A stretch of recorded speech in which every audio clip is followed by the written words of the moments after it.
నమస్తే, నేను లక్ష్మీ దుర్గా. వార్తల్లోకి వెళ్లే ముందుగా హెడ్లైన్స్. కేంద్ర ప్రభుత్వ పథకాలను సద్వినియోగం చేసుకోవాలని జిల్లా ఎంపీ ధర్మపురి అరవింద్ పిలుపు.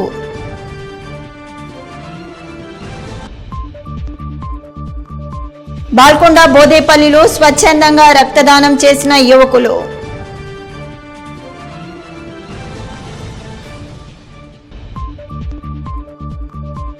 ఆర్టీసీ బస్సులలో మగవారికి సీట్లు కేటాయించాలని యువకుడి ఆందోళన. బోధన్ పట్టణంలో పలు రైస్ మిల్లులలో సివిల్ సప్లై అధికారుల దాడులు. అక్రమంగా నిల్వ ఉంచిన బియ్యాన్ని స్వాధీనం చేసుకుని రైస్ మిల్ సీజ్. కేంద్ర ప్రభుత్వ పథకాలను అర్హులైన ప్రతి ఒక్కరూ సద్వినియోగం చేసుకోవాలని నిజామాబాద్ పార్లమెంట్ సభ్యులు ధర్మపురి అరవింద్ సూచించారు. ప్రభుత్వ పథకాలపై ప్రజలకు అవగాహన కల్పించేందుకు వీలుగా కేంద్ర ప్రభుత్వం చేపట్టిన వికసిత్ భారత్ సంకల్పయాత్ర కార్యక్రమాన్ని శనివారం నిజామాబాద్ జిల్లా వేల్పూర్ మండలంలోని లక్కోర గ్రామం నుండి శ్రీకారం చుట్టారు. స్థానిక జిల్లా పరిషత్ ప్రభుత్వ సెకండరీ పాఠశాల ఆవరణలో జరిగిన ఈ కార్యక్రమానికి పార్లమెంట్ సభ్యులు అరవింద్ ముఖ్య అతిథిగా విచ్చేసి జ్యోతి ప్రజ్వలన చేసి సంకల్పయాత్రను లాంఛనంగా ప్రారంభించారు. అంతకుముందు పాఠశాల ఆవరణలో గల చదువుల తల్లి సరస్వతి మాత విగ్రహానికి పూలమాలలు వేసి భక్తి శ్రద్ధలతో పూజించారు. జిల్లాలోని మొత్తం 530 గ్రామ పంచాయతీల పరిధిలో వికసిత్ భారత్ సంకల్పయాత్ర కార్యక్రమం నిర్వహించేందుకు వీలుగా జిల్లా యంత్రాంగం ప్రత్యేక వాహనాలను సమకూరుస్తూ 7 బృందాలను ఏర్పాటు చేసింది. ప్రతిరోజు ఒక్కో బృందం 2 నుండి 3 గ్రామాలలో సంకల్పయాత్ర ద్వారా ప్రభుత్వ పథకాలపై ప్రజలను చైతన్యపరిచేలా నిర్విరామంగా ఈ కార్యక్రమం 50 రోజులకు పైగా కొనసాగేలా పకడ్బందీ ప్రణాళిక రూపొందించింది. ఇందులో భాగంగా శనివారం లక్కోర గ్రామం నుండి శ్రీకారం చుట్టిన సంకల్పయాత్ర ప్రారంభోత్సవ కార్యక్రమంలో ఎంపీ అరవింద్తో పాటు అదనపు కలెక్టర్ చిత్రా మిశ్రా తదితరులు పాల్గొన్నారు. అర్హులు ఉన్నారు, వాళ్ళకి పథకాలు ఇప్పటికీ అందలేదు. ఏ లిమిట్ లేకుండా ప్రతి ఒక్కరికి చేకూర్చే విధంగా ఈ కార్యక్రమం నరేంద్ర మోడీ గారు చెప్పడం జరిగింది. దీనికి లిమిట్ లేదు. ఇందులో ఇల్లు లేని పేదలకి ఇంటి నరేంద్ర మోదీ గారి ప్రధానమంత్రి ఆవాస్ యోజన కార్యక్రమంలో నమోదు చేసుకోండి. ఆరోగ్య బీమా పథకం, ఆయుష్మాన్ భారత్ పథకం, ప్రతి సంవత్సరం 5 లక్షల రూపాయల ఆరోగ్య బీమా మనకి కేంద్ర ప్రభుత్వం నుంచి అందించడం జరుగుతా ఉంది. చేరాలనుకుంటున్నారు, అది ఆవాస్ యోజన కొత్త ఇంటి కోసం కావచ్చు, ఆరోగ్య బీమా కోసం కావచ్చు, వ్యాపారాలు పెట్టుకోవడానికి ముద్రా లోన్ కావచ్చు, అదేవిధంగా ఉపాధి కల్పన కార్యక్రమంలో పాల్గొనడానికి అప్లికేషన్ పెట్టుకోవచ్చు. ప్రధానమంత్రి స్వనిధి కార్యక్రమం, స్ట్రీట్ వెండర్, చిరు వ్యాపారులు, వీధి వ్యాపారాలు చేసే వాళ్ళకి 10,000 నుంచి అన్సెక్యూర్డ్ లోన్, ఎటువంటి సెక్యూరిటీ లేకుండా మీకు అందించడం జరుగుతుంది. స్వచ్ఛ భారత్ మిషన్ మరుగుదొడ్లు లేని వాళ్ళు దయచేసి మీరు అప్లికేషన్ పెట్టుకోండి. అది ప్రాసెస్ చేసి మీకు మరుగుదొడ్లు మీ ఇంట్లో అందరికి కూడా లేని వాళ్ళకి చేకూర్చే విధంగా కేంద్ర ప్రభుత్వం సహకారం చేస్తుంది. ఆర్మూర్ పట్టణంలోని విద్యా హైస్కూల్తో పాటు మండలంలోని అంకాపూర్ గ్రామంలో గల భార్గవి విద్యానికేతన్లో 10వ తరగతి విద్యార్థులకు రొటేరియన్ చంద్రశేఖర్ సబ్జెక్ట్ మరియు ఆలోచన నైపుణ్యాలు, వ్యక్తిగత వికాసంపై అవగాహన సదస్సును నిర్వహించారు. విద్యార్థులు భవిష్యత్తులో లక్ష్యాన్ని ఎలా సాధించాలో, పట్టుదలతో ఎలా ముందుకు వెళ్లాలో అంశాలపై చర్చించి నైపుణ్యాలను తెలిపారు. అనంతరం పాఠశాల డైరెక్టర్ ప్రవీణ్ కుమార్, రోటరీ అధ్యక్షుడు గోపికృష్ణ, రొటేరియన్ చంద్రశేఖర్ను ఘనంగా సన్మానించి కృతజ్ఞతలు తెలిపారు. ఈ కార్యక్రమంలో రోటరీ కార్యదర్శి తులసి, భార్గవి విద్యానికేతన్ ప్రిన్సిపల్ ప్రగతి, ఉపాధ్యాయులు, విద్యార్థులు తదితరులు ఉన్నారు.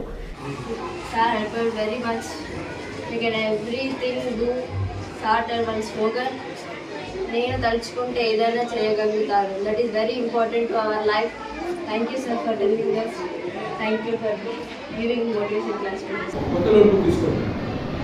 ఆ నోట్బుక్లో మై గోల్ సబ్జెక్ట్ దగ్గర మై గోల్ అని రాసుకోండి. ఆ గోల్ సంబంధించిన పూర్తి ఇన్ఫర్మేషన్ మీకు ఈజీగా ఒక 400 ఫోన్ ఉంటే మీకు ఆటోమేటిక్గా 10 నిమిషాల్లో దానికి సంబంధించిన ఇన్ఫర్మేషన్ మొత్తం వస్తుంది. ఆ ఇన్ఫర్మేషన్ బుక్లో నోట్ చేసుకోండి. ఎట్ ద సేమ్ టైం ఆ గోల్ని రీచ్ అయిన వాళ్ళు ఎవరైనా ఉంటారు, డాక్టర్ కావచ్చు, ఇంజనీర్ కావచ్చు, టీచర్ కావచ్చు, ఇంకా ఎవరైనా కావచ్చు, మీ గోల్ ఏదైనా కావచ్చు. ఆ గోల్ రీచ్ అయిన వాళ్ళు ఈ ప్రపంచంలో ఉన్నారు. వాళ్ళ దగ్గరికి వెళ్ళండి, వాళ్ళ ఎక్స్పీరియన్స్ తీసుకోండి. ఆ ఎక్స్పీరియన్స్ అంతా నోట్ చేసుకోండి. ఎందుకంటే మీకు ఆ గోల్స్ గురించి ఇన్ఫర్మేషన్ మీ దగ్గర ఉంటే అప్పుడే మీరు కరెక్ట్గా ప్లాన్ చేయగలుగుతారు, లేదా ఈ గోల్ నేను రీచ్ కాగలనా లేదా అనేది అనలైజ్ చేయగలుగుతారు. నేను గోల్ రీచ్ కాలేను అని మీకు అనిపిస్తే ఇప్పుడే మీరు గోల్ చేంజ్ చేసుకోవచ్చు. ఆర్టీసీ బస్సుల్లో మగవారికి సైతం ఉచిత ప్రయాణ సౌకర్యం కల్పించాలని, సీట్లు కేటాయించాలని ఆర్మూర్ బస్టాండ్ ఎదుట ఓ యువకుడు ఆందోళనకు దిగాడు.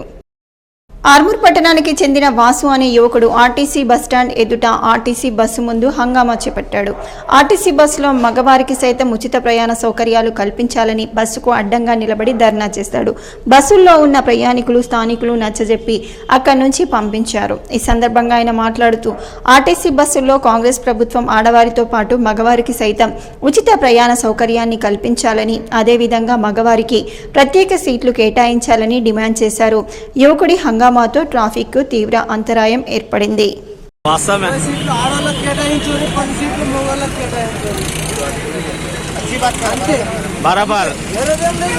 ఏమంటున్నా అంటే నాకు ఇష్టం లేదు.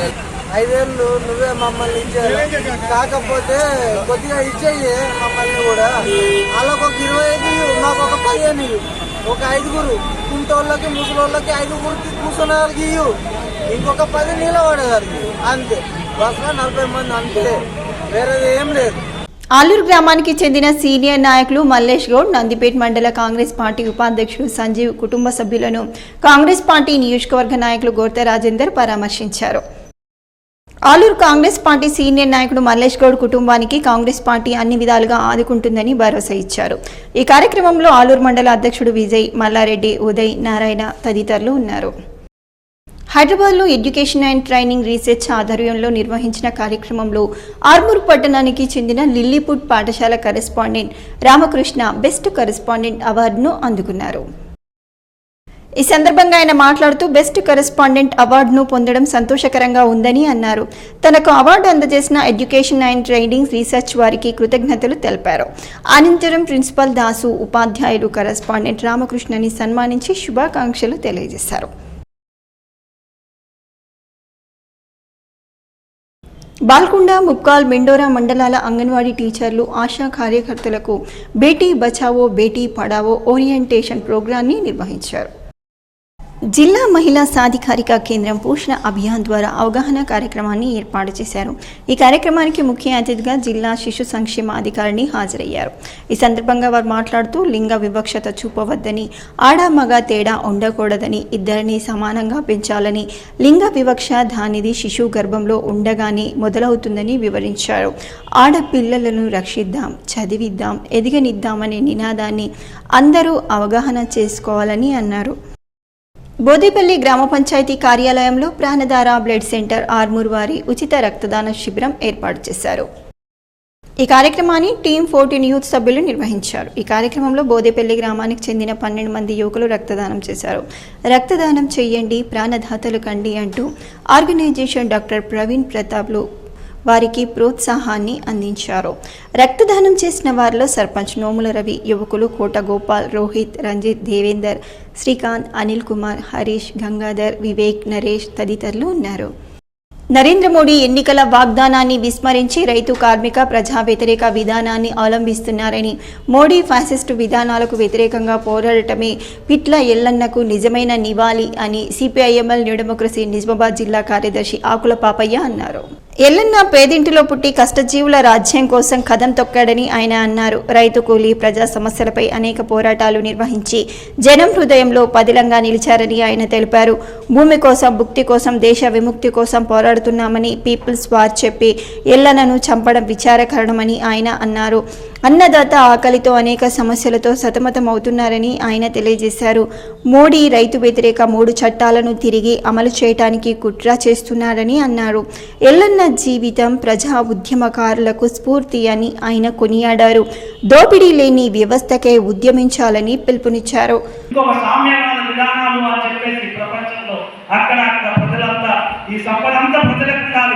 ఈ ప్రజలకు దీంతో అనుభవించాలి, హాయిగా బతకవచ్చు అని చెప్పేసి ఇంకో విధానాలు ప్రపంచంలో అక్కడెక్కడైనా కానీ ఇవాళ ఉంటున్నాయి. దానికి ప్రజలందరూ కూడా సంతోషాలు ఉండడానికి కొన్ని దేశాలు 32 సార్లు ఆ దేశాధ్యక్షుల్ని చంపడానికి అమెరికా చేసినా చేయలేదు. ప్రజలందరూ బలంగా ఉంది అక్కడ దేశాన్ని రక్షించుకోవడానికి. అంగన్వాడీ కేంద్రాల నిర్వహణలో ఆయాల పాత్ర చాలా కీలకమని బోధన్ సిడిపిఓ జానకి సూపర్వైజర్ వినోద సూచించారు. శనివారం అంగన్వాడీ ఆయాల ప్రత్యేక సమావేశాన్ని బాపూనగర్ గ్రామంలో నిర్వహించారు. ఈ సందర్భంగా వారు మాట్లాడుతూ అంగన్వాడీ కేంద్రాల పనితీరు పూర్తిగా ఆయనపై ఆధారపడి ఉందని అన్నారు. కేంద్రాలకు అరగంట ముందుగానే వెళ్లి శుభ్రం చేసుకోవాలని, త్రాగునీరు పెట్టుకొని పిల్లలను కేంద్రాలకు తీసుకురావాలని అన్నారు. పిల్లలతో దురుసుగా మాట్లాడవద్దని, ప్రేమ ఆప్యాయతలతో మాట్లాడాలని సూచించారు. ప్రతి అంగన్వాడీ కేంద్రంలో విధిగా కిచెన్ గార్డెన్ ఏర్పాటు చేసుకొని కూరగాయలు పండించాలని సూచించారు. కూరగాయలను కేంద్రాల్లోనే వంట చేయాలని అన్నారు. పిల్లలకు పోషకాహారం సక్రమంగా అందించాలని సూచించారు. వంట నీట్గా చేయాలని, క్లియర్గా చేయాలని, మన సెంటర్కి వచ్చే గర్భవతుల్ని బాలింతలతోనే మర్యాదగా వాళ్ళ యొక్క అతిథులుగా వాళ్ళని భావించి వాళ్ళకి ఆహారం అనేది, ఫుడ్ అనేది సర్వ్ చేయాలని, తర్వాత కమోడిట్స్, సెంటర్కి వచ్చే కమోడిట్స్, గుడ్లు, పాలు, బియ్యము, బాలామృతం, మురుగులు, వీటన్నిటిని చాలా జాగ్రత్తగా భద్రపరచాలని వారికి తెలియజేయడం జరిగింది. మీరు సెంటర్ రోజు చేసే పనులతో పాటు ఒక అరగంట కేటాయించి న్యూట్రీ గార్డెన్కి కూడా రోజు ఒక న్యూట్రీ గార్డెన్లో ఒక అరగంట స్పెండ్ చేసినట్టయితే మీకు కూడా ఉత్సాహంగా, ఇప్పుడు మనం చెట్లలో పోతే మనసు ఎంత ప్రశాంతంగా అనిపిస్తుంది. గమనించిర్రా మీరు? మనము చెట్లలోకి వెళ్తే ఒకసారి ఆ చెట్లు పెరుగుతుంటే, ఆ చెట్లను చూస్తుంటే, ఆ వాతావరణము చూస్తుంటే మనకు మనసు కొద్దిగా ఆహ్లాదంగా, సంతోషంగా అనిపిస్తుంది. దర్పల్లి గ్రామ పంచాయతీ అధికారులు ఇండ్ల ట్యాక్స్లు 100% పూర్తి చేసి ఉత్తమ గ్రామ పంచాయతీగా పేరు తీసుకురావడానికి గ్రామ కార్యదర్శి సైఫుద్దీన్ తన సిబ్బంది ఆధ్వర్యంలో ట్యాక్స్లు పూర్తిగా కట్టించేలాగా చర్యలు తీసుకుంటున్నారు. ఈ సందర్భంగా వారు మాట్లాడుతూ 100% ట్యాక్స్లు కడితే జిల్లాలో ఉత్తమ జీపీ మరియు అభివృద్ధి కొరకు నిధులు ఎక్కువగా వస్తాయని, కాబట్టి దర్పల్లి గ్రామ ప్రజలు ఖచ్చితంగా ట్యాక్సులు కట్టి గ్రామ అభివృద్ధికి కృషి చేయాలని, దర్పల్లి గ్రామం ఆదర్శంగా ఉండాలంటే ట్యాక్సులు పూర్తిగా చెల్లించి గ్రామ పంచాయతీని ఆదర్శవంతంగా చేసుకుందామని అన్నారు. మేము స్పెషల్ ట్యాక్స్ కలెక్షన్ గురించి తిరుగుతున్నాం. గ్రామంలో 100% కంప్లీట్ చేస్తామని అందరూ ప్రజలు సహకరిస్తే 100% కలెక్షన్ చేసి నిరూపిస్తామని చెప్తున్నాం. అది కట్ చేసినాం. 100% కలెక్షన్ చేస్తామని, మళ్ళీ అందరూ సహకరిస్తారని, గ్రామాభివృద్ధి కూడా డెవలప్ అవుతుందని ఆ ఉద్దేశంతో ప్రజలందరికీ కోరుతున్నాం సార్. సిరికొండ మండలంలో BJP party rural incharge Dinesh Kulachari వివిధ గ్రామాలలో కార్యకర్తలతో సమావేశం ఏర్పాటు చేశారు. ఈ సందర్భంగా ఆయన మాట్లాడుతూ పరిష్కరించే గొంతుగా నిలబడతారు అనుకున్న ప్రజలు ప్రశ్నించే గొంతుగా నిలబెట్టిన ప్రజలకు రుణపడి ఉంటానని, ప్రజలు ప్రలోభాలకు లోను కాకుండా నిజాయితీగా తమ ఓటు హక్కును వినియోగించుకొని రూరల్లో 3వ స్థానాన్ని 50,000 ఓట్లు వేసి అండగా నిలిచిన ప్రజలకు రుణపడి ఉంటానని అన్నారు. గ్రామాలలో ప్రతి నెలకోసారి కార్యకర్తలతో ప్రజలతో కలిసి సమస్యలు పరిష్కరించే దిశగా కృషి చేస్తానని అన్నారు. లేకపోయినా విలేజ్లో ఎవరైనా మంచి వ్యక్తి ఉన్నాడు, నిలబడుతున్నాడు, మన మద్దతు తెలుపుతున్నాం. నా వరకు నిలబడ్డ కార్యకర్తలకు, నిలబడ్డ ప్రజల కోసం ఎల్లవేళ్ళ అందుబాటులో ఉంటా. నెలకోసారి మీ ఊరికి వస్తా, ఇదే చావడి దగ్గర కూర్చుంటా. ప్రజా సమస్యల మీద ఓడిపోయినా అని ఒక క్షణం కూడా బాధ లేదు. గెలిచుంటే ప్రజలకి ఇంకెక్కువ చేద్దామని ఆలోచన ఉండే, ఓడిపోయినా ప్రజల పక్షాన్ని నిలబడదామని నిర్ణయించుకున్నాం. మోపాల్ మండల కేంద్రంలో కేంద్ర ప్రభుత్వం ప్రవేశపెట్టినటువంటి పథకాల గురించి అవగాహన కార్యక్రమాన్ని నిర్వహించారు. ఈ సందర్భంగా మోపాల్ సర్పంచ్ మాట్లాడుతూ కేంద్ర ప్రభుత్వం ప్రజలకు అందజేస్తున్న పథకాల గురించి వివరించారు. రైతులకు పీఎం కిసాన్ డబ్బులు, సబ్సిడీ, అటల్ పెన్షన్ యోజన, రేషన్లో ఉచిత బియ్యం, అంగన్వాడీ కేంద్రాల్లో గర్భవతులకు పాలు, గుడ్లు, పోషకాహార పదార్థాలు ఇవ్వటం జరుగుతుందని, ఉపాధి హామీ పథకంలో పనిచేసే కూలీలకు డబ్బులు కూడా కేంద్ర ప్రభుత్వమే అందజేస్తుందని, ఇవే కాకుండా ప్రజలకు ఎన్నో రకమైన పథకాలను కేంద్ర ప్రభుత్వం అందజేస్తుందని తెలిపారు. కస్తూర్బా స్కూల్స్ కానీ, సైనిక్ స్కూల్స్ కానీ, ఏకలవ్య స్కూల్స్ కానీ, ఇవన్నీ కేంద్ర ప్రభుత్వం సంబంధించిన స్కూల్స్ అని చెప్పక తప్పదు. నరేంద్ర మోడీ గారి యొక్క ప్రోగ్రాం చాలామంది కేంద్ర ప్రభుత్వం చేస్తూ ఉన్నారు, కానీ చెప్పేవారు లేక, జనాలకు తెలియక చాలామందికి విసుగడ అవుతామని చెప్పేసి నరేంద్ర మోడీ గారు ఈరోజు 4 గంటలకు ఢిల్లీ ద్వారా లైవ్లో పెట్టారు. ప్రతి ఒక్క గ్రామం చేసిన ప్రోగ్రామ్స్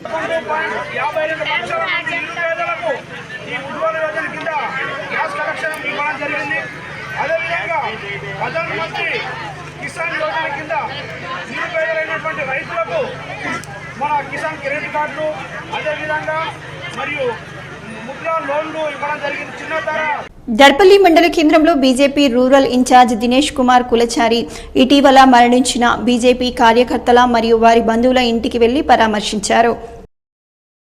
ఏ కష్టమైనా నష్టమైనా నేను మీ వెంట మీరు మా వెంట అని చెప్తూ వాళ్లకు ధైర్యం ఇస్తూ ఇంకా ఏ రకంగానైనా నేను ఈ కుటుంబానికి అండగా ఉంటానని తెలియజేశారు. ఇటీవల కాంతి గుండెపోటుతో మరణించిన బీజేపీ కార్యకర్తకు కాంతి వారి ఇంటికి వెళ్లి 10,000 రూపాయల ఆర్థిక సహాయాన్ని అందజేశారు. బోధన్ పట్టణంలోని శ్రీనివాస క్యాంపులో సివిల్ సప్లై అధికారులు ప్రభాకర్ రెడ్డి రైస్ మిల్లును సీజ్ చేశారు. సుమారు 4 రైసు మిల్లుల ధాన్యాన్ని శ్రీనివాస క్యాంపు వద్ద గల రైస్ మిల్లులో నిల్వ ఉంచినట్లు అనుమానంతో అధికారులు దాడులు చేసి మిల్లును సీజ్ చేశారు. సాలురా మండలం తగ్గేలిలో ఎన్ఫోర్స్మెంట్ అధికారులు విచారణ నిమిత్తం మాజీ ఎమ్మెల్యే షకీల్ బంధువులకు చెందిన రైస్ మిల్లులో రాష్ట్ర ఎన్ఫోర్స్మెంట్ అధికారులు తనిఖీలు చేపడుతున్నారు. గత 2 వానాకాలాల సీజన్లకు సంబంధించి పౌర సరఫరాల శాఖ 50,000 మెట్రిక్ టన్నుల ధాన్యం కేటాయించగా 35,000 మెట్రిక్ టన్నుల సిఎంఆర్ రైస్ తిరిగి ఇవ్వాలని, కానీ కేవలం 5,000 మెట్రిక్ టన్నులు మాత్రమే ఇచ్చి మిగతాది సాధ్యం కాదని వేరే 4 మిల్లులకు కేటాయిస్తున్నట్లు చూపించారు. అందులో సైతం కేవలం 4,000 మెట్రిక్ టన్నులు మాత్రమే సిఎంఆర్ ధాన్యం శాఖకు ఇచ్చారు. బకాయి ధాన్యం విలువ సుమారు కొన్ని కోట్లుగా అధికారులు గుర్తించారు. ఇక్కడి ప్యాడీ అంతా ఆల్రెడీ డిఎస్ఓ ఆర్డర్ ప్రకారం వేరే రైస్ మిల్స్కి షిఫ్ట్ చేయడం జరిగింది. కొంత ప్యాడీ ఉంది, కొంత షార్టేజ్ ఉంది, కొంత ప్యాడీ ఉంది. తర్వాత ఇక్కడ రైస్ కూడా ఉన్నాయి. ఆ రైస్ కూడా పీడిఎస్ రైస్ కింద సస్పెక్ట్ చేస్తా ఉన్నాం. ఆయన డీటీకి హ్యాండ్ ఓవర్ చేసినాం. ఆయన శాంపుల్ పంపి దాని మీద పీడిఎస్ రైస్ సంబంధించి యాక్షన్ తీసుకుంటాడు. మార్కంకు ఏదైతే ప్యాడ్ ఇచ్చారో వాళ్ళు ఆల్రెడీ అమ్ముకున్నట్టున్నది, వాడు పారిపోయినాడు. దాని మీద కాంప్లైంట్ ఇవ్వమని డీటీకి కూడా చెప్పాను. ఈరోజు కాంప్లైంట్ ఇస్తున్నాడు. వార్తలు ముగించే ముందు హెడ్లైన్స్ మరోసారి. కేంద్ర ప్రభుత్వ పథకాలను సద్వినియోగం చేసుకోవాలని జిల్లా ఎంపీ ధర్మపురి అరవింద్ పిలుపు.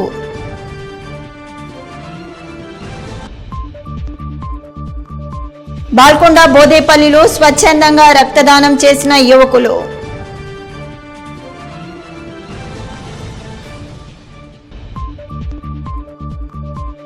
ఆర్టీసీ బస్సులలో మగవారికి సీట్లు కేటాయించాలని యువకుడి ఆందోళన. బోధన్ పట్టణంలో పలు రైస్ మిల్లులలో సివిల్ సప్లై అధికారుల దాడులు. అక్రమంగా నిల్వ ఉంచిన బియ్యాన్ని స్వాధీనం చేసుకుని రైస్ మిల్ సీజ్. ఇవి బులెటిన్లోని విశేషాలు. తిరిగి వచ్చే బులెటిన్లో మళ్ళీ కలుద్దాం. అంతవరకు సెలవు. నమస్కారం.